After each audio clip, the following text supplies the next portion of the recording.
Chapter 1 The War Room, ****. The holographic displays cast an eerie blue glow across Admiral Sarah Chen's weathered face as she studied the tactical readouts floating before her. The war room aboard the Retribution hummed with quiet intensity, filled with the soft chatter of analysts and the gentle hum of quantum processors, working overtime to decode Dominion battle patterns. "Show me the Kepler station engagement again," Chen commanded, her voice carrying the weight of 3 years of brutal warfare. The central display shifted, recreating the devastating battle where humanity had lost 12 ships in as many minutes. The Dominion's massive dreadnoughts moved in perfect formation, their obsidian hulls gleaming as they systematically obliterated humanity's hastily assembled defense fleet. Their predictable, muttered Commander Marcus Torres, Chen's chief strategist, look at their formations textbook hammer and anvil tactics, no creativity, no adaptation, just overwhelming force. Chen's eyes narrowed as she watched the replay. And that's exactly what we're going to use against them. The truth was stark and undeniable. Humanity was never meant to win this war. The Dominion possessed superior technology, vast fleets that blotted out stars, and energy weapons that could crack planets.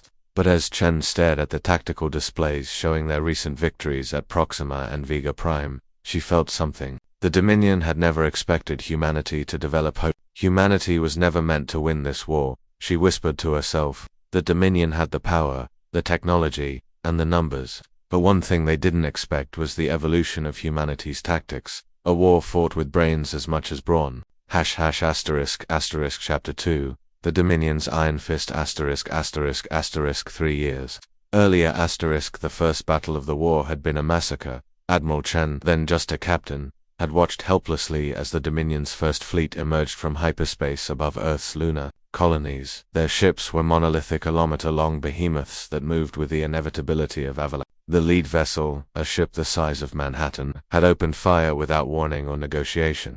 The Dominion believed in the strength of numbers. They wielded fleets like a hammer, massive, unstoppable, but ultimately predictable. Their tactics hadn't changed in centuries. Overwhelming force, direct confrontation, and the systematic annihilation of anything that dared oppose them.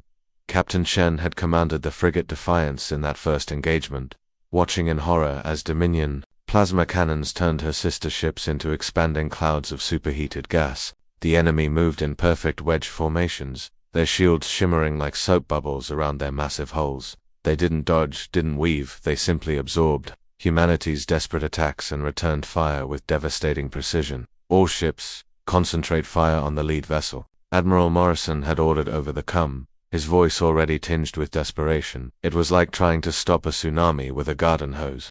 The Dominion's lead ship absorbed every missile, every energy beam, every desperate ramming attack. Its shields held firm while its weapons carved through humanity's fleet like a knife through paper. Chen had been one of only 3 ships to escape that day, limping away with her engines failing and her crew in shock. As she watched the Dominion fleet methodically glass the lunar colonies, she made a vow that would define the next 3 years of her life. Humanity would learn to fight smarter, not harder. ****. Chapter 3 Shadows and Strikes ****. 2 years earlier 2 years earlier The Wraith dropped out of hyperspace at the edge of the Centauri system, its hull shimmering with experimental cloaking technology. Captain Elena Vasquez, Chen's former weapons officer, now commanded this ghost ship, one of 12 stealth vessels humanity had managed to construct from salvaged alien technology. "Target acquired," whispered Lieutenant Park from the sensor station. Dominion supply convoy. 3 freighters with minimal escort. The convoy moved with typical Dominion arrogance. No scouts, no advanced warning systems, just brute force and the assumption that no one would dare attack them. They were wrong. "All ships, execute Ghost Protocol," Vasquez ordered. The Wraith and her sister ships materialized from nothing, their cloaking fields dropping just long enough to unleash a devastating salvo of plasma torpedoes. The Dominion escort vessels, caught completely off guard, exploded in brilliant flashes of light. The freighters, loaded with fuel and ammunition bound for the front lines, followed moments later. Ghosts 1 to all ships fade to black. Vasquez commanded that human ships vanished again, leaving only debris and confusion in their wake. By the time Dominion reinforcements arrived, the attackers were gone, already jumping to hyperspace to strike another target 50 light-years away. Outgunned and outnumbered, humanity had no choice but to fight smarter. The vast Dominion fleet's were fast, but humanity was faster. They struck where the Dominion wasn't looking, always in the shadows, always one step ahead. Over the course of 6 months, these ghost strikes crippled the Dominion's supply lines. Fuel depots exploded in the night. Communication relays went dark. Ammunition convoys simply vanished. The Dominion's massive fleet, dependent on their complex logistics networks, began to slow down. But it wasn't enough. For every supply ship destroyed, the Dominion built 2 more. For every depot eliminated, they constructed better defended replacements. Humanity needed something more than hit-and-run tactics. They needed a weapon that could level the playing field. Chapter 4. Breaking the Unbreakable. 1 year earlier. Dr. Yuki Tanaka had spent 18 months studying captured Dominion technology, and she was running out of time. The fragments of shield generators and weapon systems recovered from the ghost raids had revealed the secret of Dominion superiority. Their energy shields operated on a specific harmonic frequency that made them nearly impervious to conventional weapons. Nearly impervious, she muttered, staring at the holographic display of a Dominion shield matrix, but not completely.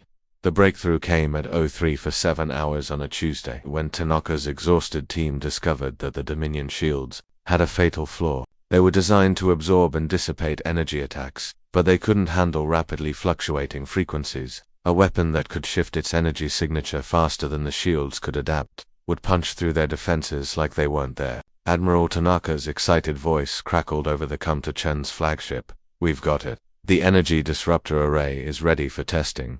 The first test was conducted on a captured Dominion patrol ship. The Retribution fired a single disruptor blast, and the enemy vessel's shields collapsed instantly. The second shot punched through the unprotected hull, leaving a perfectly circular hole where the ship's reactor had been. "My God," whispered Commander Torres, "it actually works." But the energy disruptors were just the beginning. Working around the clock, humanity's scientists developed a suite of weapons designed to exploit every weakness in Dominion technology. EMP bombs that could disable entire fleets, quantum viruses that infected Dominion AI systems, probability engines that could predict enemy movements with uncanny accuracy. Humanity had always been at a technological disadvantage, but every victory, every strike, brought them closer to something the Dominion never expected: a weapon capable of breaking through their strongest defenses. The war was about to change. Chapter 5. The Mind Game. 6 months earlier.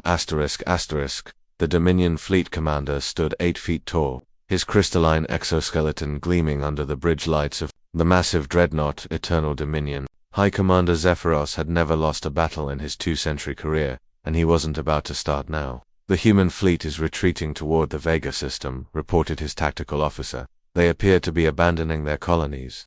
Zephyros studied the tactical display with cold satisfaction. The humans had fought bravely, but they were finally realizing the futility of their resistance. Their small fleet was running with their metaphorical tails between their legs, leaving behind defenseless colonies ripe for conquest. "Pursue them," he ordered. "We'll finish this rabble once and for all." What Zephyros didn't know was that the retreating human fleet was actually a carefully orchestrated deception. Admiral Chen had spent months studying Dominion psychology, learning their patterns, their arrogance, their absolute certainty in their own superiority. She was counting on that arrogance now. "All ships, maintain the illusion," Chen commanded from the bridge of the Retribution. "Make them think we're broken, defeated. Let them taste victory." The human fleet limped toward Vega Prime, their engines sputtering, their formation ragged. Behind them, the Dominion fleet closed in like predators scenting wounded prey. Zephyros ordered his ships to accelerate, eager to deliver the killing blow. He never saw the trap until it was too late. The abandoned colonies weren't abandoned at all. They were packed with automated defense platforms, cloaked mud, and enough firepower to level a small moon. The moment the Dominion fleet entered the system, the trap was sprung. Humanity had learned to use the Dominion's arrogance against them. The Dominion, always relying on brute force and sheer numbers, never expected a battle of the mind, and it was that very mind that would bring them down. The first wave of mines detonated against the Dominion's lead ships, their shields failing under the unexpected assault. The second wave targeted their engines, leaving massive dreadnoughts spinning helplessly in space. The third wave went for their command structures, flooding their networks with false data and contradictory orders. Impossible. Zephyros roared as his flagship shuddered under the impact of human energy disruptors. They're using our own tactics against us. But it was worse than that. The humans weren't just mimicking Dominion tactics, they were improving on them, adding layers of deception and misdirection that the straightforward Dominion mindset couldn't comprehend. Chun's voice echoed across the comm channels, transmitted on frequencies the Dominion couldn't jam. This is Admiral Chen of the Terran Defense Force. You came here expecting weak prey. Instead, you found hunters. Stand down, or be destroyed. Half of Zephyros's fleet was already gone. Victims of weapons they couldn't counter and tactics they couldn't understand. The remainder were trapped in a web of holographic decoys, chasing phantom signals while real threats closed in from all sides. For the first time in his long career, High Commander Zephyros gave the order to retreat.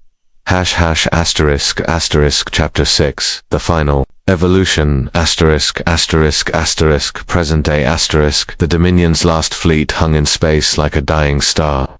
Its 1,000 ships arranged in the classical formation that had conquered 100 worlds. At its heart, the super dreadnought Infinite Dominion bristled with enough firepower to sterilize a planet. Admiral Chen stood on the bridge of the Retribution, surrounded by the fruits of humanity's 3-year evolution. Her fleet was smaller, 300 ships, but each one was a masterpiece of adaptive warfare. Stealth cruisers that could become invisible at will, carrier ships packed with AI-controlled drones, battleships armed with energy disruptors and quantum torpedoes. Admiral reported, "Commander Torres, we're receiving a transmission from the Dominion flagship." The main screen flickered to life, revealing the imposing figure of Supreme Admiral Nexus, the Dominion's ultimate military commander. His voice carried the weight of absolute authority as he spoke. "Admiral Chen, your species has proven more resourceful than anticipated, but this ends now. Surrender, and your worlds will be spared. Resist, and we will reduce every human planet to ash." Chen stepped forward, her expression calm despite the magnitude of the moment. "Supreme Admiral, you're absolutely right. This does end now, but not the way you think." She gestured to her tactical display, where the Dominion fleet maintained its perfect formation. "You know what your problem is. You never learned to adapt. 3 years ago, you could have crushed us with brute force, but you let us live, let us learn, let us grow. And now," Chun's smile was sharp as a blade, "now you're facing an enemy that's evolved beyond your ability to comprehend." The signal cut off, and Chen turned to her crew. "All ships execute Protocol Omega. It's time to show them what evolution looks like." The battle that followed would be remembered as the finest example of tactical brilliance in human history. The Dominion fleet, expecting a traditional engagement, instead found themselves fighting ghosts. Human ships appeared and vanished like phantoms, striking from impossible angles before disappearing into the void. Their formation, so perfect and orderly, became a liability as confusion spread through their ranks. The energy disruptors tore through Dominion shields like paper, while EMP weapons left entire squadrons drifting helplessly in space. But the real masterstroke was the psychological warfare force signals that led Dominion ships into asteroid fields, holographic decoys that drew fire away from real targets, and quantum viruses that turned their own weapons against them. Supreme Admiral Nexus watched in growing horror as his invincible fleet was systematically dismantled. His tactical officers shouted contradictory reports, their sensors overwhelmed by false data. His communication networks were flooded with phantom signals and ghost transmissions.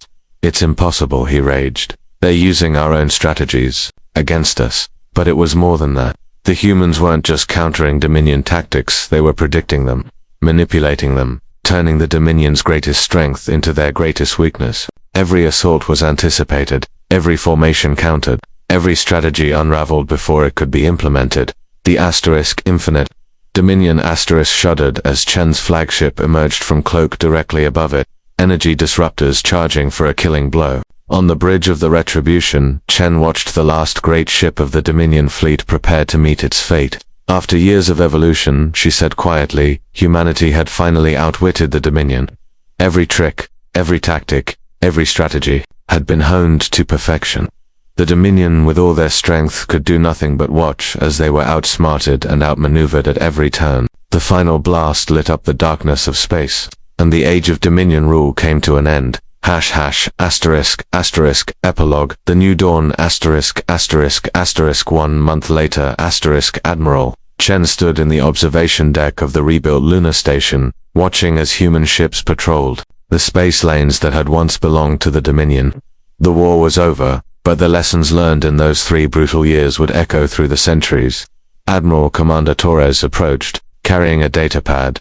The final casualty reports. Chen took the pad, scanning the numbers. Humanity had lost billions in the war, but they had survived. More than that, they had evolved. The species that had once cowered before Dominion might was now the most feared tactical force in the galaxy. What's our next move? Torres asked. Chen smiled, watching as a group of human children pressed their faces against the observation deck windows, marveling at the ships that had won their freedom. We rebuild, we remember, and we make sure that no species ever again has to face extinction because they weren't strong enough to fight back. The Dominion may have fallen, but humanity's true strength lay in the lessons learned. No longer just a force of survival, humanity had evolved into a master of strategy. And as the galaxy rebuilt, one truth remained clear: there was no force more dangerous than a species that had learned how to outthink its enemies. The age of humanity had begun. End of story.